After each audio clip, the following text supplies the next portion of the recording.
Hello and welcome back to Byju's the learning app. This is Shivani Joshi. अब तक जो हमने डीपीपी में क्वेश्चंस किए उसमें बॉडी लीनियर मोशन कर रही थी मैग्नेटिक फील्ड में और हमें इंड्यूस्ड ईएमएफ बॉडी का निकालना था। आज के डीपीपी सेशन में हम देखेंगे कि जो बॉडी है वो रोटेशनल मोशन कर रही है मैग्नेटिक फील्ड में, तब इंड्यूस्ड ईएमएफ हम कैसे निकालेंगे। मैग्नेटिक फील्ड यूनिफॉर्म भी हो सकती है, नॉन यूनिफॉर्म भी हो सकती है। तो चलिए शुरू करते हैं आज का सेशन।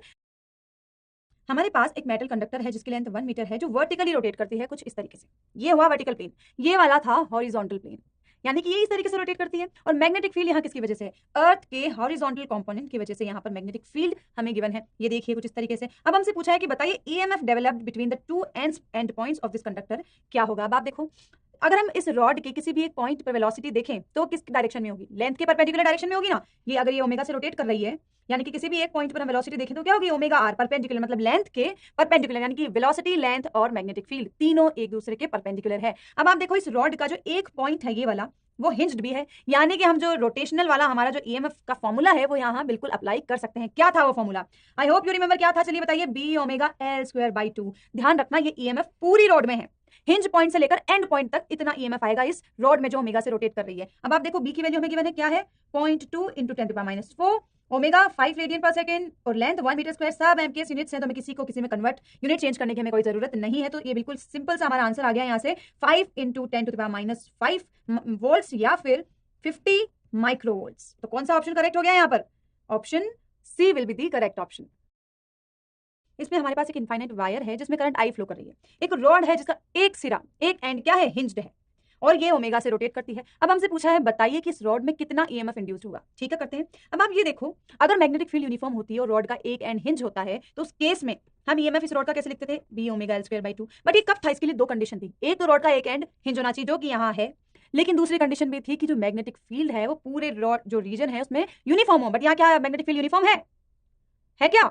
वायर का मैग्नेटिक फील्ड कैसे लिखते हैं? वायर का मैग्नेटिक फील्ड होता है mu naught I upon 2 pi D. D क्या है? Distance from the wire. अब देखो, रॉड के हर पॉइंट की वायर से डिस्टेंस डिफरेंट है, मतलब कि रॉड के हर पॉइंट पर मैग्नेटिक फील्ड डिफरेंट डिफरेंट होगा। समझ में आया? यानी मैग्नेटिक फील्ड यूनिफॉर्म नहीं है, तो हम ये इस तरीके से डायरेक्ट फॉर्मूले के थ्रू तो ईएमएफ इस रॉड का नहीं निकाल सकते। क्लियर? तो कैसे निकाल सकते हैं भाई? स्क्रैच से निकालना तो हमें हमेशा से आता है, हमने उसकी प्रैक्टिस भी की है, तो वैसे ही निकालेंगे। हम एक्स डिस्टेंस पे जाएंगे, डी एक्स थिकनेस की रॉड लेंगे और उसमें ईएमएफ लिखेंगे डीई, फिर उसको इंटीग्रेट कर देंगे। चलिए, हमें पता तो चल ही चुका है हम कैसे करेंगे, तो बिल्कुल फटाफट से कैलकुलेशन कर लेते हैं। आप देखो, हम एक्स डिस्टेंस पे गए, हमने एक्स कहां से लिया है? रॉड का जो पहला एंड है ना, वहां से हमने एक्स डिस्टेंस लिया। ये बहुत इंपॉर्टेंट है कि हमने कौन से डिस्टेंस कहां से लिए, क्योंकि इसी में कैलकुलेशन में मिस्टेक हम कर देते हैं और हमारा आंसर गलत हो जाता है। इसलिए आप ये ध्यान रखिए कि एक्स आपने कहां से लिया है, ये बहुत जरूरी है, आपको काम आएगा। हमने लिया है रॉड के फर्स्ट एंड से, हमने लिया कि एक्स डिस्टेंस पे जाके हमने डी एक्स थिकनेस की ये रॉड ले ली। अब इसमें अगर मैं लिखना चाहूं डी, तो बताइए कितना होगा? आप सबसे पहले देखिए इस डी एक्स थिकनेस की वेलोसिटी कितनी है, आप बताएंगे मुझे कितनी है वेलोसिटी।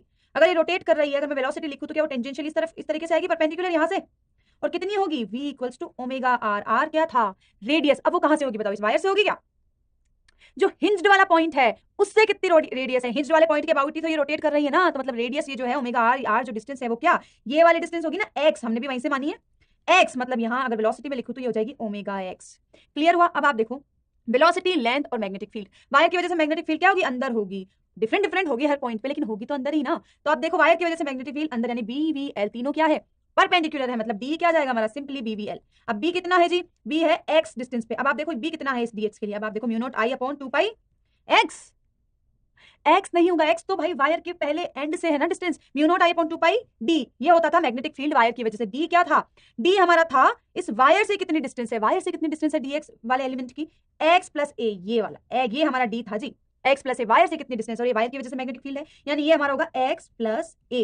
वेलोसिटी क्या है? Omega x. एल क्या होता था? जो एलिमेंट है जिसके अंदर हम इंड्यूस्ड ईएमएफ देख रहे हैं उसकी थिकनेस जो कि क्या है? डी एक्स है, तो ये हमारा आएगा डीई। डी क्लियर हुआ आपको कि डी हमने कैसे निकाला? बिल्कुल यही हमारा डी आ रहा है, mu naught I upon 2 pi X plus A into X omega into D X. तो बिल्कुल सही हमने निकाल लिया है। अब आप देखो, पूरे रोड का हम कैसे निकालेंगे? हम इसको इंटीग्रेट करेंगे। आप मुझे बताइए इंटीग्रेशन की लिमिट्स हम कहां से कहां तक लगाएंगे? आप देखो, बताइए बताइए, सोचिए, इंटीग्रेशन की लिमिट्स कहां से कहां तक आनी चाहिए? कहां से कहां तक आएगी? ए टू एक्स प्लस ए। देखो, हमने यहाँ क्या लिखा है, हमारा जो हम इंटीग्रेट किसके रिस्पेक्ट में कर रहे हैं? एक्स के रिस्पेक्ट में कर रहे हैं। और एक्स कहां से कहां तक है भाई? यहां से डिस्टेंस तो एक्स है। अगर मैं वायर के पहले एंड पर खड़ी हो जाऊं तो एक्स कितना होगा? अगर मैं वायर के पहले एंड जो है यहां से यहां तक हमें ईएमएफ निकालना है ना, अगर मैं वायर के पहले एंड पर खड़ी हो जाऊं तो एक्स कितनी होगी? 0 होगी। वहीं से तो एक्स हमने मानी है, और मैं एक्स के रिस्पेक्ट में ही इंटीग्रेट करना है, आप भूलिए मत। एक्स के रिस्पेक्ट में इंटीग्रेट करना है हमें, तो हम यहाँ पर एक्स की अगर लिमिट डालें तो अगर जब वायर के पहले सिरे पर खड़े होते हैं तो एक्स डी 0 है, और वायर के आखिरी सिरे पर खड़े होते हैं तो एक्स किसके इक्वल हो जाता है? एल के इक्वल, यानी लिमिट्स जो है हमारी 0 टू एल आएगी। ये बहुत इंपॉर्टेंट स्टेप है क्योंकि बच्चे इसमें कंफ्यूज हो जाते हैं कि हम क्या लिखें, हम a to x प्लस लगाएं, x प्लस a लगाएं या 0 to l लगाएं, क्या लगाएं। आपको ये क्लियर हुआ हमने 0 to l किस तरीके से लिखा। dx हमारा था यानी हमें x के रिस्पेक्ट में इंटीग्रेट करना है। हमें इस वायर में इंड्यूस्ड ईएमएफ देखना है, यानी कि वायर के पहले सिरे से एंड सिरे तक हम इंटीग्रेट करेंगे। वायर के पहले सिरे पर खड़े होने पर हमें पता चला कि x हमारा यहाँ 0 होगा क्योंकि हमने वहीं से x कैलकुलेट किया है, और वायर के एंड सिरे पर हमने पता रखने पर हमें पता चला कि x हमारा क्या होगा, l होगा। ठीक है, तो अब इसको हम इंटीग्रेट कर लेते हैं सिंपली। 0 to l तक हम इसको इंटीग्रेट करें तो हमारा क्या होगा, म्यू नॉट आई ओमेगा अपॉन 2 पाई, तो कांस्टेंट है तो इस इंटीग्रेशन से बाहर आ जाएगा। अंदर क्या बचा हमारा, x अपॉन x प्लस ए। देखिए ये जो लिखा है ना, ये वाली चीज इसी को लिखी है, अगर आपको पता ना चल रहा हो, वैसे तो आप लोग इंटेलिजेंट है फिर भी मैं लिख देती हूँ। इसको हमने लिख दिया x प्लस ए माइनस ए अपॉन x प्लस ए, तो ये क्या हो गया हमारा 1 माइनस ए अपॉन x प्लस ए, जो कि यहाँ लिखा हुआ है। क्लियर हुआ ये स्टेप आपको किस तरीके से लिखा। बस अब इसका आगे इंटीग्रेट करते हैं हम, कैसे करेंगे देखो। अब इसको इंटीग्रेट अगर हम करें, मैं ये मिटा देती हूँ ताकि आपको क्लियरली कैलकुलेशन दिख जाए। वैसे तो आप इस कैलकुलेशन को इजीली कर सकते हैं, हमने बहुत सारे क्वेश्चंस पिछले सेशंस में इस तरीके के इंटीग्रेशन पर किए हैं। चलिए वापस से देखते हैं, mu naught I upon omega upon 2 pi और 1 का integration L A upon X plus A का क्या हो जाएगा, L N X by L N X plus A, और यहाँ पर लिमिट डालने पर हमारा क्या आ गया, एल प्लस ए अपॉन ए। आपको ये लिमिट्स डालना आ रहा होगा इजीली, डेफिनेटली आप कर लेंगे। अब हमें सिर्फ वैल्यूज रखनी है, और वैल्यूज को अगर हम सॉल्व करेंगे तो हमारा आंसर क्या आ जाएगा, 2 into 10 to the power minus 6.5 minus ln 1.5 volt. Answer काफी कैलकुलेट आंसर अच्छा है, हमें पूरा सॉल्व करने के लिए नहीं दिया, नहीं तो हमें ln की वैल्यू भी निकालनी पड़ती। आंसर हमारा इसी फॉर्मेट में गिवन है, तो हमारा करेक्ट ऑप्शन कौन सा हो जाएगा, ऑप्शन बी। हमारे पास एक रॉड है एल लेंथ की, और जो मैग्नेटिक फील्ड में इस तरीके से रखी है, और मैग्नेटिक फील्ड में ये रोटेट करती है ओमेगा एंगुलर वेलोसिटी से। अब हमसे पूछा है कि बताइए potential difference between the two ends of this rod क्या होगा। अब आप देखो, पहला तरीका मैं आपको इसको दो तरीके से करवाऊंगी। फर्स्ट मेथड क्या है, वही इंटीग्रेशन वाला, कि भाई हम एक्स पर गए, डीएक्स थिकनेस की हमने एक रॉड ली और उसमें हमने डीई लिखा, कितना हो जाएगा इस वाली थिकनेस में ईएमएफ बीवीएल, क्योंकि बीवीएल तीनों परपेंडिकुलर है ना, तो यानी V cross B dot L हमारा बीवीएल बनेगा। यहाँ वी क्या है इस वाले के, यहाँ पर अगर हम वेलोसिटी देखो तो ओमेगा आर, यानी कि ओमेगा इंटू एक्स, ये ओमेगा से कर रही है ना रोटेट यहाँ से, तो ओमेगा एक्स यहाँ पे वेलोसिटी हो जाएगी। लेट्स से मैग्नेटिक फील्ड तो सभी जगह यूनिफॉर्म है बी, तो और थिकनेस कितनी है डीएक्स, यानी ये हो गया हमारा बीवीएल। ये वाली चीज आपको समझ आई क्लियरली, ठीक है। अभी आगे बढ़ते हैं, पूरी रॉड का निकालने के लिए हमें क्या करना पड़ेगा, इसको इंटीग्रेट करना पड़ेगा। किसके रिस्पेक्ट में, एक्स के रिस्पेक्ट में। एक्स की लिमिट्स लगेंगी, बताओ तो मैं लिमिट्स क्या लगाऊं, अगर मुझे इन्हें निकालना है तो लिमिट्स कहां से कहां तक लगेगी, यहां से यहां तक, मुझे पी से क्यू तक मुझे इंड्यूस ईएमएफ देखना है। पी पर अगर मैं जाऊं, एक्स मैंने कहां से माना, यहां से, इस डायरेक्शन में मैंने एक्स पॉजिटिव माना है। अगर मैं यहां जाती हूं तो मैं कितना पीछे गई, ये ओरिजिन मान लिया, यहाँ पर एक्स की वैल्यू क्या है, 0 है। अगर मैं यहाँ जाती हूँ तो एक्स की वैल्यू क्या है, पी पर पीछे आ गई मैं माइनस एल बाई 2, और यहाँ आती हूँ तो एक्स की वैल्यू क्या है, एल बाई 2, मतलब हमारी लिमिट्स क्या आएगी एक्स के रिस्पेक्ट में, minus L by 2 to L by 2। ये स्टेप आपको क्लियर हुआ। ये देखिए लिमिट्स वाली चीज ना थोड़ा कभी कभी कंफ्यूजन कर देती है, लेकिन ये बहुत इजी अगर आप अच्छे तरीके से इसको समझे। आपको ये चीज क्लियर हुई, हमारी लिमिट्स हमने किस तरीके से डाली, वेरी गुड। अब आगे देखते हैं, हमें सिर्फ इसको इंटीग्रेट करना है, जो हमने पिछले क्वेश्चन में भी किया, कुछ नहीं है। लेकिन अगर हम देखें क्या इसका कोई दूसरा तरीका भी हो सकता था। अगर हमने लिमिट्स रखी, हमने देख लिया कि भाई वी क्यू और माइनस वी पी तो हमारा 0 आ रहा है, क्या कोई दूसरा तरीका था जिससे हम इसको देख सकते हैं। हम देखो, अगर मैं मानूं कि जो रॉड है ये वाली आधी रॉड की अगर मैं बात करूं, ओ क्यू रॉड की अगर मैं बात करूं, तो क्या ये पॉइंट हिंज्ड है, क्या मैग्नेटिक फील्ड यूनिफॉर्म है, तो क्या मैं ये वाला फॉर्मूला यहाँ अप्लाई कर सकती हूँ फॉर रॉड ओ क्यू के लिए अगर मैं देखूं ईएमएफ, तो क्या होगा वो B omega L square by 2। L क्या है, लेंथ कितनी है ये वाली, एल बाई 2, यानी कि बी ओमेगा एल बाई 2 का स्क्वायर। क्या ये इस रोड में ईएमएफ में ऐसे लिख सकती हूँ, और इसका कौन कौन किसकी तरफ जो है इस बैटरी का पॉजिटिव टर्मिनल आएगा, करिए वी क्रॉस बी। किस तरीके से ये रोटेशन का, किस तरीके से ये रोटेट कर रही है, ओमेगा जो है रोड का किस तरफ है, एंटी क्लॉकवाइज है क्या क्लॉकवाइज है, एक बार चलिए आप देखिए, क्लॉकवाइज है, इस तरीके से ये रोटेट कर रही है, ठीक है। तो अगर ये क्लॉकवाइज है मतलब वेलोसिटी कुछ यूं है, वी क्रॉस भी करिए, यानी कि क्यू जो है हायर पोटेंशियल पर रहेगा। ये एक स्टेप आपको क्लियर हुआ क्या। ओमेगा हमें गिवन था क्लॉकवाइज, उससे हमने देखा कि जो ये पॉइंट्स है ओ क्यू के वो इस तरीके से मूव करेंगे, यानी V cross B right hand rule से हमने देख लिया कि भाई पॉजिटिव टर्मिनल जो है इंड्यूस्ड ईएमएफ वाली बैटरी का इस तरीके से बनेगा, क्यू हमारा हायर पोटेंशियल पर होगा। मतलब यहां से मैं क्या लिख सकती हूँ, V Q minus V O क्या होगा, B omega L square by 8। Clear, ये हमारी इक्वेशन 1। अब आप दूसरी इक्वेशन देखो, दूसरी इक्वेशन क्या होगी हमारी, ओपी रोड के लिए। अगर मैं ओपी रोड की बात करूं तो देखो कौन हायर पोटेंशियल पर होगा और कौन लोअर पोटेंशियल पर होगा। इसके जो पॉइंट्स हैं वो कुछ ऊपर की तरफ जाएंगे ना, इसके नीचे की तरफ आ रहे थे रोड के एंगल, तो वी क्रॉस भी आप करिए, राइट हैंड थंब रूल लगाइए, पी हायर पोटेंशियल पर होगा और ओ लोअर पोटेंशियल पर होगा। ये स्टेप आपको क्लियर हुआ, पी हायर पोटेंशियल पर होगा, ओ लोअर पोटेंशियल पर होगा। अगर यहां पर मैं लिखना चाहूं तो मैं क्या लिखूंगी, वीपी माइनस वीओ, कितना सेम भाई, इस रॉड के से इन दोनों पी और क्यू की डिस्टेंस क्या है, सेम है, यानी कि पी और क्यू की अगर मैं मैग्नीट्यूड की बात करूं तो वो दोनों का पोटेंशियल सेम होगा। और अगर यहां से मैं P VP minus we Q निकालना चाहूं तो क्या आ जाएगा, चलिए इन दोनों को सॉल्व कीजिए, वीपी माइनस वी क्यू क्या आ जाएगा हमारा 0, यानी कि वीपी बराबर वी क्यू होगा। यहां से देखो ये इन दोनों को सोल्व करते हैं तो क्या आ जाएगा, वीपी माइनस वी क्यू, ये इक्वल कैंसिल हो जाएंगे, यानी कि 0, यानी कि ये दोनों पॉइंट जो है इक्वल पोटेंशियल पर होंगे। तो इस तरीके से भी हम इस क्वेश्चन को कर सकते थे। अभी मैंने थोड़ा स्लो किया है, लेकिन अगर जब आप करेंगे तो आपसे ये क्वेश्चन 30 सेकंड्स के अंदर सोल्व होना चाहिए, ठीक है। तो देखिए हमारा करेक्ट ऑप्शन कौन सा हो जाएगा, ऑप्शन ए। एक व्हील है जिसमें 10 मेटेलिक स्पोक्स हैं, 0.5 मीटर लॉन्ग है और ये रोटेट करती है 120 रेवोल्यूशन पर मिनट से। अब आप बताइए फ्रीक्वेंसी है या ओमेगा है? ओमेगा मतलब एंगुलर फ्रीक्वेंसी। एंगुलर फ्रीक्वेंसी होती तो रेडियन पर सेकंड में होती या रेडियन पर मिनट में होती। ये क्या है? रेवोल्यूशन पर मिनट, यानी कि हमें फ्रीक्वेंसी गिवन है। क्लियर हुआ? यूनिट्स इसलिए बहुत इंपॉर्टेंट होते हैं। चलिए आगे बढ़ते हैं। अब क्या बोला है कि जिसका जो ये प्लेन है, जिस प्लेन में ये रोटेट कर रही है, ये जो अर्थ की मैग्नेटिक फील्ड है वो उसके परपेंडिकुलर है। अब यहाँ पे यूनिट्स का अप्लाई इन्होंने किया है, इन्होंने दिया है 0.4 गॉस। अब हमें गॉस को टेस्ला में कन्वर्ट करना पड़ेगा क्योंकि हम एम के एस यूनिट्स में बात करते हैं। तो अब हमसे पूछा है कि बताइए इंड्यूस ईएमएफ क्या होगा axle and the rim of the wheel का, मतलब यहां से यहां तक कितना ईएमएफ इंड्यूस होगा। अब हम क्या करें, ईएमएफ किस में इंड्यूस होगा? कंडक्टर में ही तो होगा। कौन कौन से कंडक्टर है? ये वाले, मतलब इन जो सारी जो स्पोक्स है उनमें हमारा ईएमएफ इंड्यूस होगा। अब आप देखो किसी एक स्पोक की अगर मैं बात करूं तो इसका एक एंड क्या है? फिक्स है, मैग्नेटिक फील्ड यूनिफॉर्म है, और दूसरा जो ये है कुछ इस तरीके से ये रोटेट कर रहा है ओमेगा से। तो मैं पहले किसी एक स्पोक में मैग्नेटिक फील्ड निकाल लूंगी और फिर हम सारे स्पोक्स की बात करेंगे। तो चलिए शुरू करते हैं क्वेश्चन। अब आप देखो मैग्नेटिक फील्ड यूनिफॉर्म है, एक एंड फिक्स है, तो क्या हम अपना फॉर्मूला लगा सकते हैं जो इंड्यूस्ड ईएमएफ का था रोटेशन के केस में, B omega L square by 2। क्या ये एप्लीकेबल होगा? बिल्कुल एप्लीकेबल होगा। तो अब आप देखो इसके लिए हमें ओमेगा चाहिए, एंगुलर स्पीड चाहिए। एंगुलर स्पीड में कैसे निकालूंगी? एंगुलर स्पीड हमारी होती है 2 पाई एफ, लेकिन ध्यान रखिए इस फ्रीक्वेंसी को हमें चेंज करना पड़ेगा। 2 पाई इंटू एफ, एफ क्या है? 120 रेवोल्यूशन पर मिनट। पर मिनट तो हमें इसको क्या पर सेकंड में कन्वर्ट करना पड़ेगा। तो कैसे करेंगे? 120 रेवोल्यूशन पर मिनट को हम मल्टीप्लाई कर देंगे, 1 मिनट में होते हैं 60 सेकंड्स, तो मिनट से मिनट गया तो ये आ गया हमारा 2 रेवोल्यूशन पर सेकंड। तो यहां से अगर हम इसकी वैल्यू लिखें तो हमारी एंगुलर स्पीड क्या आ जाएगी? 4 इंटू 2, तो 4 पाई रेडियन पर सेकंड, ये हमारी एंगुलर स्पीड आ गई। अब एंगुलर स्पीड आ गई तो ईएमएफ भी हम इजीली निकाल लेंगे, हमें बी पता है। अब देखिए बी भी हमें गॉस में गिवन है। अब हम जानते हैं कि 1 गॉस, अगर मैं आपसे पूछूं, ये देखिए ये कन्वर्जन वाली लिमिट्स जो है आपको याद होनी चाहिए। 1 गॉस जो होता है वो होता है 10 to the power minus 4 tesla, यानी कि 0.4 गॉस को हम क्या लिख सकते हैं? 0.4 into 10 to the power minus 4 tesla. अब हमने सारी यूनिट्स कन्वर्ट कर ली है। तो चलिए हम क्वेश्चन को सॉल्व करते हैं, हमें बस वैल्यूज निकालनी है। आप ये चीज अच्छे से पढ़ लीजिए, मैं सब मिटा रही हूँ ताकि आपको कैलकुलेशन अच्छे से समझ में आ जाए, आप अच्छे से कैलकुलेशन देख लें। मेरी राइटिंग की वजह से अगर समझ ना आ रही हो तो आप यहां से अच्छे से देख लें। ओमेगा क्या होगा? Angular speed 2 pi F, 4 pi radian per second, हमने अभी डिस्कस किया। EMF B omega L square by 2, B क्या होगा? 0.4 into 10 to the power minus 4। ये हमने क्यों किया -4? टेस्ला में हमने इसको कन्वर्ट कर लिया। ये हमारा एंगुलर स्पीड 4 पाई, और लेंथ क्या है? एक स्पोक की बात कर रहे हैं अभी हम, 0.5, तो 0.5 एल स्क्वायर बाई 2। इसको हम सोल्व करते हैं तो हमारा आता है 6.28 into 10 to the power minus 5। लेकिन ये जो इंड्यूस ईएमएफ है ये केवल एक स्पोक का है। चलिए इस वाले स्पोक में मुझे बताइए, ये वाली कंडक्टर में मुझे बताइए कि जो बैटरी है किस तरीके से बनेगी। अब तो आप एक्सपर्ट हैं बताने में। चलिए वी क्रॉस भी करिए, किस तरफ मूव कर रहे हैं पार्टिकल? कुछ यूं, तो वी क्रॉस भी मतलब बैटरी किस तरफ बनेगी? राइट हैंड रूल से, कुछ इस तरीके से बनेगी। अब आप देखो जो सारे स्पोक्स हैं वो सब आइडेंटिकल हैं, तो सब में क्या बैटरी ऐसे ही बनेगी? सब एक ही डायरेक्शन में रोटेट हो रहे हैं, सब में बैटरी कुछ इस तरीके से ही बनेगी। और अब आप देखो सब आइडेंटिकल है, कोई भी सिचुएशन इसके लिए या इसके लिए डिफरेंट नहीं है। मैग्नेटिक फील्ड भी सेम है, यानी सबका ईएमएफ सेम होगा। तो सब किस में? पैरेलल में होंगे। अब आप बताओ मुझे कि अगर दो पॉइंट्स हैं और उनके बीच में बैटरीज लगी हैं पैरेलल में इस तरीके से, तो ई इक्विवेलेंट कितना होता था? हमने सर्किट्स में सॉल्व किए हैं ऐसे क्वेश्चंस। ई तो ई इक्विवेलेंट क्या आता था? पैरेलल में अगर बैटरीज लगी हो तो ई इक्विवेलेंट ई के इक्वल ही आता था। यानी कि यहां पर हम क्या कह सकते हैं, अगर ये किसी एक स्पोक का इवन है तो सभी स्पोक्स का जो इंड्यूस ईएमएफ होगा वो भी यही होगा, और सब पैरेलल में है तो ई इक्विवेलेंट भी इस फिक्स्ड पॉइंट और पूरी रिम के बीच में इतना ही आएगा। ये क्या होगा? हमारा ई इक्विवेलेंट भी यही होगा। तो हमारा करेक्ट आंसर क्या हो जाएगा? Option D, 6.28 into 10 to the power minus 5 volts.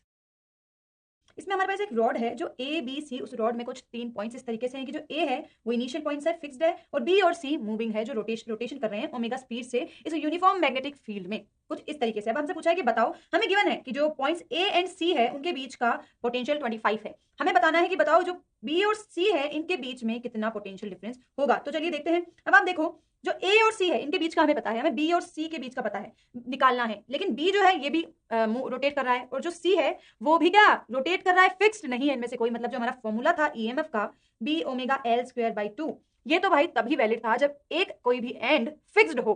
तो यहाँ ये बी और सी वाली रॉड के लिए तो वैलिड नहीं है, लेकिन क्या ये ए बी के लिए वैलिड है? देखो ए फिक्स्ड है ना, रॉड कैसे रोटेट करिए ऐसे, यानी ये वाला पॉइंट ए पॉइंट तो हमारा फिक्स है, ठीक है जी, और बी मूव कर रहा है और हमारी मैग्नेटिक फील्ड यूनिफॉर्म है, यानी हम ए और बी का पोटेंशियल तो इजीली यहां से निकाल सकते हैं। कितना हो जाएगा? ये वाली लेंथ L/2 हो गई, यानी ईएमएफ अगर मैं ए और बी के बीच का निकालूं तो वो तो इजीली आ जाएगा B omega L/2 square by 2। कितना हो गया? B omega L square by 8। तो ये हमारा ए बी का आ गया, और भाई हमें ए सी का तो गिवन ही है 25। अच्छा बताओ हाइयर कौन होगा, लोअर कौन होगा? बी क्रॉस बी से हम इजीली कैलकुलेट कर सकते हैं, इस तरीके से मूव कर रहे हैं सारे पॉइंट्स, यानी अगर हम बी क्रॉस बी करें, बी कहाँ है? अंदर की तरफ है, यहाँ नहीं कि मैंने क्वेश्चन में देखो अंदर की तरफ है ना, वी क्रॉस बी मतलब कि ए हायर पर होगा और बी लोअर पर होगा, और ऐसा ही कुछ यहाँ पर भी होगा। ये ए बी, ये बी सी, ये हायर, ये लोअर, यानी कि अगर मैं देखूं ई ए बी, ये क्या होगा? E of A minus E of B, और ये 25 वोल्ट्स क्या होगा, E of A minus E of C। अरे भाई अब इन दोनों को सॉल्व करके तो हम इजीली निकाल सकते हैं कि भाई जो पोटेंशियल BC होगा यानी E of B minus E of C कितना होगा। क्या करेंगे, बस माइनस कर दो इस पूरी रॉड के इस पोटेंशियल में से, इस पोटेंशियल को माइनस कर दो, मतलब 25 में से। अब आप देखो 25 क्या है, 25 जो है ये A और C के बीच का पोटेंशियल है ना, इसको हम कैसे भी लिख सकते हैं, जो 25 है वो क्या होगा, B omega L square by 2, ये पूरी रोड की लेंथ एल, यानी कि यहां से हमें B omega L square by 2 की वैल्यू 25 पता चल गई। ये क्या है, B omega L square by 8, तो इसको हम क्या लिख सकते हैं 25 बाई 4। देखिए इजीली रख सकते हैं ना इसको, क्या 8 को क्या हम 2 इंटू 4 लिख दूं मैं यहाँ पे, इसको मैं 2 इंटू 4 लिख दूं। अब ये क्या हो गया हमारा 25, तो ये हो गया हमारा 25 बाई 4, यानी कि हमारा आंसर क्या आ जाएगा जल्दी बताइए, 25 माइनस 25 बाई 4। तो हमारा करेक्ट ऑप्शन कौन सा हो जाएगा, चलिए आप कैलकुलेशन अच्छे से आप देख लीजिए, मैं मेरा लिखा हुआ मिटा देती हूँ। हमें आंसर पता चल चुका है 25 माइनस 25 बाई 4। अब हम अच्छी हैंड राइटिंग में भी इसको पढ़ लेते हैं कि देखिए बिल्कुल V A minus V B V omega L by 2 square by 2 होगा, ये हमारा 8 आ जाएगा, और 25 माइनस 25 बाई 4 जो हमने ऑलरेडी कैलकुलेट किया है जो आ जाएगा 75 बाई 4 वोल्ट। कौन सा ऑप्शन मैच कर रहा है, option C will be the correct option, well done. इसमें हमें बोला है कि कंडक्टिंग साइकिल व्हील है जो कि मैग्नेटिक फील्ड में परपेंडिकुलर प्लेन में रोटेट करती है कुछ इस तरीके से। अब इसमें n नंबर ऑफ स्पोक्स हैं। अब हमसे बोला है कि बताओ induced EMF between the centre and the rim of the wheel क्या होगा। ऐसा ही एक सिमिलर क्वेश्चन हमने अभी कुछ देर पहले किया, तो बिल्कुल वही हमें करना है, हमें पूरा कॉन्सेप्ट पता है। अब आप देखो इस रिम का ये जो व्हील है इसका एक पॉइंट, अगर मैं स्पोक की बात करूं इसका एक पॉइंट फिक्स है और ये वाला पॉइंट रोटेट कर रहा है, मतलब कि और मैग्नेटिक फील्ड भी यूनिफॉर्म है, मतलब ईएमएफ हम यहाँ कैसे लिख सकते हैं बताइए, B omega L square by 2 लिख सकती हूँ कि नहीं लिख सकती हूँ, सारी कंडीशन फॉलो कर रही है, मतलब कि इस एक स्पोक के बीच में इंड्यूस ईएमएफ तो sir B omega L square by 2 होगा। अब आप मुझे बताओ कि कौन सा पॉइंट पॉजिटिव कौन सा point negative, B cross B से हम देखेंगे कुछ इस तरीके से हमारी बैटरी बनेगी। अब आप देखो जो दूसरे सारे स्पोक्स हैं, एन नंबर ऑफ स्पोक्स हमें गिवन है, एन नंबर ऑफ, तो आप देखो ये सारे स्पोक्स आइडेंटिकल है, सबके लिए ओमेगा सेम, सबके लिए बी सेम, सबके लिए एल सेम, मतलब कि सब में इंड्यूस ईएमएफ कितना आएगा, ई के इक्वली आएगा, सेम तरीके से एकदम बैटरी इनमें लगी होगी और सबका ईएमएफ ई ही होगा। अब आप देखो ये सारी बैटरीज किसमें है, सीरीज में या पैरेलल में, पैरेलल में, और अगर बैटरीज पैरेलल में होती हैं तो हमें पता है ई इक्विवेलेंट क्या होता है, ऐसे सर्किट्स तो हमने बहुत बार सॉल्व किए हैं। अगर हम ये देखें ए और बी ई ई ई ऐसे एन नंबर ऑफ बैटरीज हैं, तो अगर ये पैरेलल में है तो ई इक्विवेलेंट क्या होता था, ई के इक्वली होता था। तो मतलब चाहे एन स्पोक्स हो चाहे 10,000 स्पोक्स हो, कितने भी स्पोक्स हो, ई जो ई इक्विवेलेंट होगा इस पॉइंट और रिम के बीच में वो किसके इक्वल आएगा, ई के इक्वली आएगा। मतलब एन तो हमें सिर्फ कंफ्यूज करने के लिए गिवन है, हमारा करेक्ट आंसर क्या हो जाएगा, B omega L square by 2, option D will be the correct option. इसमें हमें एक हॉरिजॉन्टल कॉपर डिस्क गिवन है जिसका डायामीटर इस बार हमें गिवन है 20 सेंटीमीटर। एक जो मैग्नेटिक फील्ड है वो इस डिस्क के परपेंडिकुलर डायरेक्शन में कुछ इस तरीके से है, और इस डिस्क का हमें दिया हुआ है कि इट मेक्स 10 रेवोल्यूशन पर सेकंड, यानी क्या दी हुई है हमें, फ्रीक्वेंसी दी हुई है। ऐसे क्वेश्चन तो हमने अभी थोड़ी देर पहले बहुत बार किए हैं। इस बार चेंज क्या है, इस बार हमें ये कंफ्यूज करने की कोशिश की गई है कि डिस्क है, अरे डिस्क है तो क्या हुआ, बनी तो ये कुछ रॉड से मिलकर ही होगी ना, छोटी छोटी छोटी छोटी जो रॉड्स हैं वो पास पास लगाकर ये डिस्क बनी होगी। यानी कि अगर हम कोई भी किसी एक डब्ल्यू थिकनेस की कोई एक रॉड मान लें तो उसके अंदर ईएमएफ कितना होगा, एक पॉइंट ये वाला फिक्स है और ये वाला मूव कर रहा है, मैग्नेटिक फील्ड यूनिफॉर्म है, मतलब अगर हम कोई रॉड माने इस डिस्क की तो उसके अंदर ईएमएफ कितना लिख सकते हैं, B omega L square by 2 लिख सकते हैं क्या, अरे बिल्कुल लिख सकते हैं। अब ये देखो ये ईएमएफ थिकनेस पर तो डिपेंड नहीं करता ना, ये तो केवल लेंथ पर डिपेंड करता है, और वो तो कितनी है आर, रेडियस जो इस डिस्क की होगी। अगर हमने इतनी थिकनेस की मानी तो अगर मैंने इतनी थिकनेस की कोई रॉड मानी तो भी ईएमएफ उतना ही होगा जितनी इतनी थिकनेस का होगा, और सारी रॉड्स क्या होगी, पैरेलल में होगी। बैटरी सब में क्या, अभी हमने क्वेश्चंस किए बैटरी सब में सेम डायरेक्शन में आएगी। तो अब आप देखो ये किसी एक रोड में ईएमएफ हम कैसे लिखें, B omega L square by 2, again B हमें दिया हुआ है गॉस में 100 गॉस, और हमें पता है ए गॉस मतलब 10 to the power minus 4 tesla, मतलब 100 गॉस मतलब 10 to the power minus 2 tesla. ये हमने बी को कन्वर्ट कर लिया हमारे एमकेएस यूनिट्स में। हमें डायामीटर गिवन है तो हमें रेडियस में कन्वर्ट करना पड़ेगा, यानी कि और वो भी सेंटीमीटर में गिवन है तो हमें मीटर में भी उसको कन्वर्ट करना पड़ेगा। तो कितना हो गया 0.1 मीटर। फ्रीक्वेंसी हमें गिवन है 10 रेवोल्यूशन पर सेकंड, तो ओमेगा क्या हो जाएगा 2 पाई एफ, 2 पाई इंटू 10 यानी कि 20 पाई रेडियन पर सेकंड। तो ठीक है सब कुछ हमारे पास आ चुका है, और जो ये ई इक्विवेलेंट होगा वो भी किसके इक्वल होगा, ई के इक्वल ही होगा। तो चलिए वैल्यू डालते हैं और इस कैलकुलेशन को सॉल्व करते हैं। तो मैं आपके लिए मिटा देती हूँ, आप अच्छी कैलकुलेशन देख लें, अच्छी हैंडराइटिंग में देख लें। तो क्या हो जाएगा B omega L square by 2 B omega R square by 2, R क्या था हमारा 0.1 मीटर, एल क्या है ये लेंथ क्या है आर के इक्वल है ना, बी हो गया 10 to the power minus 2, omega हो गया 20 पाई, आर हो गया 0.1 स्क्वायर बाई 2, और ई इक्विवेलेंट भी हमारा यही होगा 3.14 मिलीवोल्ट। तो हमारा करेक्ट ऑप्शन कौन सा हो जाएगा, ऑप्शन बी। अब आप देखो हर क्वेश्चन में कॉन्सेप्ट वही है, बस थोड़ी चीजें इधर उधर करके हमें कंफ्यूज करने की कोशिश की जा रही है कि हम कोई सिली मिस्टेक कर दें, हम थोड़े कंफ्यूज हो जाएं, बट हमारे कॉन्सेप्ट एकदम क्लियर है, हम कंफ्यूज नहीं होंगे और हमारा आंसर एकदम करेक्ट है ऑप्शन बी। इसमें हमारे पास एक रॉड है जो इस मैग्नेटिक फील्ड में परपेंडिकुलरली कुछ इस तरीके से रोटेट करती है। अब आप देखो ए बी सी कुछ 3 पॉइंट्स इस रॉड में इस तरीके से हैं, और हमें पूछा है कि बताओ रेशियो क्या होगा, जो ईएमएफ है इसका हमें रेशियो निकालना है कि जो ए बी है, ratio of induced EMF across AC and CB. A C and A B कहाँ है, देखो ए सी तो ये वाला हो गया और ए बी ये वाला हो गया, इसके बीच का हमें रेशियो निकालना है। ठीक है, अब आप देखो मैग्नेटिक फील्ड यूनिफॉर्म है और ये जो सारे पॉइंट्स है, एक एंड जो है इस रॉड के लिए वो भी फिक्स है, मतलब potential difference between A and C तो हम इजीली निकाल सकते हैं। कैसे, B omega L square by 2। ये एल जो है ये पूरा एल नहीं है, ये है इनके बीच की डिस्टेंस, ए एंड सी के बीच की डिस्टेंस। तो बेसिकली क्या हो जाएगी, एल बाई 2 हो जाएगी। यानी कि यहां से अगर मैं पोटेंशियल निकालूं ए और सी के बीच का तो वो क्या जाएगा, यहाँ पर एल बाई 2 लिखो, एल बाई 2 का स्क्वायर तो ये क्या जाएगा, B omega L square by 8। ये क्लियर हुआ, हमें ए सी के बीच का पोटेंशियल पता चल गया। अब देखो हम ए बी के बीच का भी पता कर सकते हैं इजीली, क्योंकि ए फिक्स है और बी रोटेट कर रहा है, यानी हम ए और बी का पोटेंशियल भी इस फॉर्मूला से इजीली निकाल सकते हैं। बट इस बार कैपिटल एल क्या हो जाएगा, स्मॉल एल के इक्वल ही हो जाएगा। इस बार कैपिटल एल क्या हो जाएगा हमारा, स्मॉल एल के इक्वल ही हो जाएगा। अब आप ये देखो, अब हमें वी ए सी पता चल गया, वी ए सी। अब आप देखो कौन सा हायर पे होगा, ए होगा हायर पे बैटरी की तरफ या फिर सी होगा। राइट हैंड थंब रूल से वी क्रॉस भी करेंगे तो हमें पता चल गया भाई ये वी ए माइनस वी सी होगा, ए हायर पे होगा और वी ए बी में कौन हायर पे होगा, ए ही हायर पे होगा इसमें भी। अब यहां से हम निकाल सकते हैं, पूछा है कि रेशियो क्या होगा सीबी और उसके बीच में। तो अब सबसे पहले आप देखो, हम एक चीज यहां पर ये कर सकते हैं, अज्यूमिंग वीबी बराबर 0। हमने ये क्यों किया, ये सिर्फ हमने इसलिए किया है ताकि हमारी कैलकुलेशन थोड़ी इजी हो जाए। हम वैसे भी निकाल सकते थे, अब हमें किसके बीच का निकालना है, जैसे सीबी के बीच का निकालना है, वीसी माइनस वीबी निकालना है, तो हम क्या करते हैं, हम इक्वेशन 1 और इक्वेशन 2 को माइनस कर देते, तब भी हम निकाल सकते थे, लेकिन वो थोड़ा कैलकुलेटिव हो जाता हमारे लिए। इसलिए हमने क्या किया, वीबी को हमने ग्राउंड कर दिया। मान लिया कि वीबी का पोटेंशियल 0 है, से मान सकते हैं ना, आपको ये चीज समझ आ रही है। हमने सर्किट्स में बहुत सारे इस तरीके के क्वेश्चन किए जहां हम क्या करते थे, किसी भी एक पॉइंट को ग्राउंड कर देते थे। ऐसा क्यों करते थे, क्योंकि हम हमेशा पोटेंशियल डिफरेंस की बात करते हैं, हम कभी भी पोटेंशियल की बात नहीं करते, हम हमेशा पोटेंशियल डिफरेंस की बात करते हैं। और अगर डिफरेंस है तो कोई भी एक रेफरेंस पॉइंट को हम कोई भी वैल्यू दे सकते हैं, डिफरेंस पर कोई फर्क नहीं पड़ेगा। इसीलिए जैसे हम वहां ग्राउंड करते थे सर्किट में, वैसे ही एक सर्किट ही है, हमने बस बी को एक रेफरेंस पॉइंट मान लिया, उसका पोटेंशियल हमने दे दिया कि ठीक है ये 0 है, इससे डिफरेंस पोटेंशियल डिफरेंस जो पॉइंट्स के बीच का है उस पर कोई फर्क नहीं पड़ेगा। यानी अज्यूमिंग वीबी बराबर 0, तो इससे हमारा इजीली आ गया बिना माइनस किए कि ठीक है अगर वीबी 0 है तो यहां से वी ए की वैल्यू क्या आ जाएगी, B omega L square by 2, और यहां से हमें पता है V A minus V C क्या है, B omega L square by 8। तो इक्वेशन 1 में अगर हम वी ए की वैल्यू रखेंगे तो उससे हमारी वी सी की वैल्यू आ जाएगी 3 B omega L square by 8। अब हमसे क्या पूछा है, रेशियो पूछा है हमसे रेशियो पूछा है वी सी बी, तो वी सी बी क्या हो जाएगा, V C minus V B. अब हमें सी भी पता है और बी तो हमने अज्यूम कर लिया कि क्या है, 0 है, तो हमारा बी सी बी क्या हो गया, 3 B omega L square by 8, और वी ए बी तो वी ए सी तो हमें पता ही है। तो रेशियो क्या हो जाएगा हमारा, induced EMF across A C to C B. AC क्या आया था हमारा, B omega L square by 8, और सीबी क्या आ गया, 3/8 B omega L square by 8। तो यहां से हमारा रेशियो आ जाएगा 1:3। इसमें तो ये काफी अच्छा क्वेश्चन हो गया, हमने कैलकुलेशन बचा ली, कैसे, रेफरेंस पॉइंट मानकर। तो इस तरीके को आप दूसरे क्वेश्चन में भी यूज कर सकते हैं। तो हमारा ऑप्शन क्या हो जाएगा, option D will be the correct option, 1:3।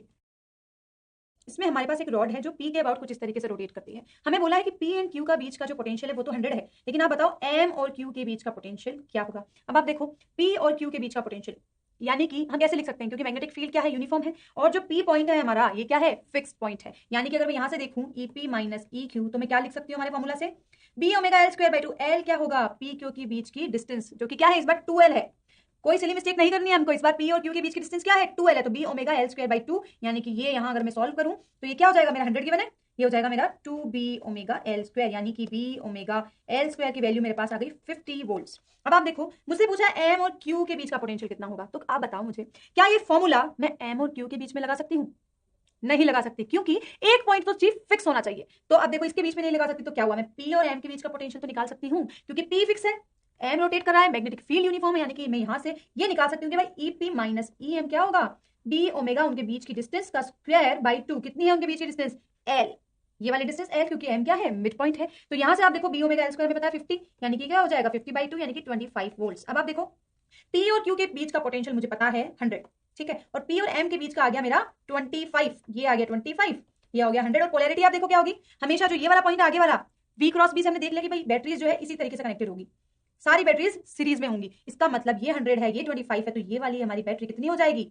75 volt. ये चीज क्लियर हुई आपको, बैटरी इस तरीके से लगी है ये यूं, तो क्या ये दोनों का एडिशन 100 हो रहा है ना, यानी कि जो एम और क्यू होगा हमारा E M minus E Q कितना होगा, 75 वोल्ट से हमारा आंसर आ गया। तो चलो देखते हैं क्या हो गया। ये थोड़ी कैलकुलेशन इन्होंने चला दी, इन्होंने अज्यूम करके किया है, कैलकुलेशन हमें इतनी करने की जरूरत ही नहीं थी। इन्होंने क्या किया है, हमने पिछले क्वेश्चन में भी देखा कि हम किसी भी एक पॉइंट को अज्यूम कर सकते हैं, रेफरेंस पॉइंट मान सकते हैं, उसका पोटेंशियल हम कुछ भी लिख सकते हैं, लेट्स से 0, जैसे हम सर्किट में भी करते थे पहले, हम किसी एक पॉइंट को ग्राउंड कर देते थे, क्योंकि हम हमेशा क्या पोटेंशियल डिफरेंस की बात करते हैं, हम कभी भी पोटेंशियल की बात नहीं करते। इस वजह से हम किसी भी एक पॉइंट को रेफरेंस मान सकते हैं, इससे हमारी कैलकुलेशन जो है काफी आसान हो जाएगी। बट इस क्वेश्चन में तो कैलकुलेशन वैसे भी ईजी थी, इसलिए हमें इस टेक्निक से इसे सॉल्व करने की कोई जरूरत नहीं है, तो डायरेक्टली माइनस करके भी निकाल सकते हैं। तो हमारा ऑप्शन कौन सा आ गया, जो हमने पहले ही देख लिया, option A will be the correct option. इसमें हमारे पास एक मेटल रोड है PQR और एक ये जो रिम है इस तरीके से कनेक्टेड है और ये ओमेगा वेलोसिटी से रोटेट करती है। और ये जो एक रेजिस्टेंस है 10 ओम एक्सटर्नल रेजिस्टेंस, ये इस रॉड के 2 पॉइंट्स PQ और इस रिम के बीच में कुछ इस तरीके से कनेक्टेड है। हमसे पूछा है कि बताओ इंड्यूस्ड करंट इस 10 ओम रेजिस्टर में कितनी होगी। अब आप देखो मैग्नेटिक फील्ड जो हमें यहाँ गिवन है वो क्या है, यूनिफॉर्म है और परपेंडिकुलर है इस प्लेन के। यानी कि अगर मैं इस वाली रॉड के इस पार्ट की बात करूं P और Q, अगर मैं केवल इस पार्ट की बात करूं तो इसमें कितना ईएमएफ आएगा। क्या मैं ये वाला फॉर्मूला यहाँ अप्लाई कर सकती हूँ B⍵L²/2 का? डेफिनेटली अप्लाई कर सकती हूँ क्योंकि Q पॉइंट क्या है, फिक्स है। ये इस तरीके से रोटेट कर रही है ना, कैन यू अंडरस्टैंड दिस? ये जी हाँ बिल्कुल, यानी कि Q पॉइंट फिक्स है, मैग्नेटिक फील्ड यूनिफॉर्म है, तो मैं ये फॉर्मूला यहाँ अप्लाई कर सकती हूँ। L क्या होगा, P और Q के बीच का डिस्टेंस। चलिए ये हम बाद में निकालेंगे, कैलकुलेशन हम बाद में करेंगे। आप पहले ये समझो कि P और Q के बीच में कुछ इंड्यूस्ड ईएमएफ आएगा, लेट्स से E। अब आप बताओ इसका जो पॉजिटिव टर्मिनल है वो किस तरफ आएगा बैटरी का, इस तरीके से पार्टिकल्स मूव कर रहे हैं, मतलब V क्रॉस B, मतलब P की तरफ पॉजिटिव और Q की तरफ नेगेटिव। इस तरीके से यहाँ पे एक इंड्यूस्ड ईएमएफ की बैटरी हमारी बनेगी। Can you do it? नीचे वाले में बताइए Q और R में किस तरीके से बैटरी लगेगी, V क्रॉस R, मतलब B की तरफ पॉजिटिव और Q की तरफ नेगेटिव। अब आप देखो ये जो P और R है ये इस रिम के थ्रू कनेक्टेड है और इसका कोई रेजिस्टेंस हमें गिवन नहीं है, मतलब P और R का जो पोटेंशियल होगा वो सेम होगा। अब आप देखो ये वाली बैटरी और ये वाली बैटरी दोनों किसके बीच में, Q और P, और Q और R भी तो P के इक्वल ही है, तो Q और P मतलब ये दोनों पैरेलल में है। लेकिन एक चीज और है, हमें इस रॉड का रेजिस्टेंस भी गिवन है 20 ओम, मतलब इनका कुछ इंटरनल रेजिस्टेंस भी होगा यहाँ, ठीक बात है।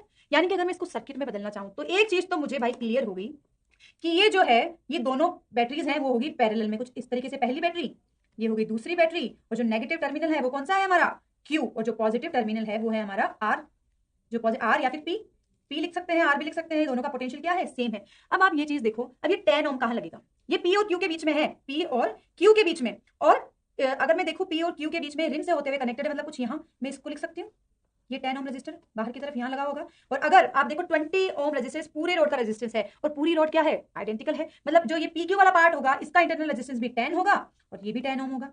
मतलब ये हमारा सर्किट यहाँ से आ गया। अगर आपने इतना काम कर लिया ना फिर तो क्वेश्चन सॉल्व है। फिर तो हमें बताना है कि इसमें इंड्यूस्ड ईएमएफ कितनी, इंड्यूस्ड करंट कितनी होगी, और सर्किट सॉल्व करने में तो हम एक्सपर्ट, हमने बहुत प्रैक्टिस की है। अब सबसे पहले ईएमएफ निकालें हम इसका। ईएमएफ क्या हो जाएगा भाई, सेम B⍵L²/2। B हमें पता है टेस्ला में, हमें ओमेगा पता है 20 रेडियन पर सेकंड, यूनिट्स का कोई झंझट नहीं। L हमें पता है, L क्या हो जाएगी, रेडियस। L यानी P और Q के बीच की डिस्टेंस वो क्या होगी, रेडियस होगी, वो भी हमें पता है। यानी कि अगर मैं इसको सॉल्व करूं तो आप सबसे पहले देखो ये वाला हमारा कुछ सर्किट आएगा, ये आपको समझ आया, वेरी गुड। अब आप देखो अगर मैं सॉल्व करूं EPQ की अगर मैं कैलकुलेशन करूं तो चलिए आप करिए कैलकुलेशन, क्या हो गया तो सिर्फ कैलकुलेशन बची है 50 × 20 × 0.1²/2, यानी 5 वोल्ट, मतलब ये भी 5 वोल्ट होगा, ये भी 5 वोल्ट होगा। अब बताओ इस 10 ओम में ईएमएफ कितना होगा। सबसे पहले हम ये वाले सर्किट को सॉल्व कर लें, ऊपर वाले को, इसको हम सॉल्व कर लेते हैं। इसके लिए हमें क्या निकालना पड़ेगा, R इक्विवेलेंट और E इक्विवेलेंट। अगर मैं R इक्विवेलेंट देखूं इस वाले सर्किट के लिए तो बताओ क्या हो जाएगा, 10 × 10 अपॉन 10 + 10 × 5 ओम, ऐसे निकालते थे R इक्विवेलेंट जब पैरेलल में होती थी दोनों ब्रांचेस। यानी कि यहाँ से R और E इक्विवेलेंट क्या होगा, चलिए बताइए सर्किट के लिए। E इक्विवेलेंट हमारा क्या हो जाता है, E1/R1 + E2/R2 अपॉन 1/R1 + 1/R2। Do you remember this?